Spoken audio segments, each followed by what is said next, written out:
आज आपल्या बारक्या सासून चांगलाच अख्खा मसूरवर ताव मारलेला. इथं पण आपल्याला गुलाबी ताक प्यायला भेटलं बघा. कोल्हापूरवरून आमच्या कुंभटवाडीला जाताना मध्ये ना परमपूज्य चिल्ले महाराज यांची समाधी भेटते आणि ते एवढं अतिशय सुंदर मंदिर आहे, कासवाच्या आकाराचं बनवलेलं आहे आणि तिथं गाभाऱ्यामध्ये चिल्ले महाराजांची मूर्ती आपल्याला बघायला भेटते. एवढा मोठा त्या कासवाचा पाय होता ना, ते खाली एवढी नका एवढीच मी दिसत होती. आणि आमच्याकडे एक पद्धत आहे, कधी पण कुलदेवताचं दर्शन करून आलं ना की संध्याकाळचं 5 दगड मांडून त्यांना जो प्रसाद आणले ना तो दाखवायचा असतो. ह्याला देव उजवणे असं आमच्याकडे म्हणतात. आणि बरोबर त्याच दिवशी आमच्या भाऊंचा म्हणजे माझ्या दिराचा वाढदिवस होता. येता येताच आम्ही केक घेऊन आलेलो.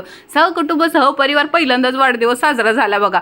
असलं भारी वाटलं आणि झाली अशी गंमत. केक तर घेतला आम्ही, पण आम्ही मेणबत्तीच घ्यायला विसरलो. हो म्हणून घरातली दाऊ मेणबत्ती आम्ही उभा केली, एवढीच्या मोठीच्या मोठी. असली जबरदस्त मज्जा आली ना. रात्री 10 वाजले आम्हाला पोचायला, पण बर्थडे सेलिब्रेशन करायला एवढी मज्जा वाटली ना.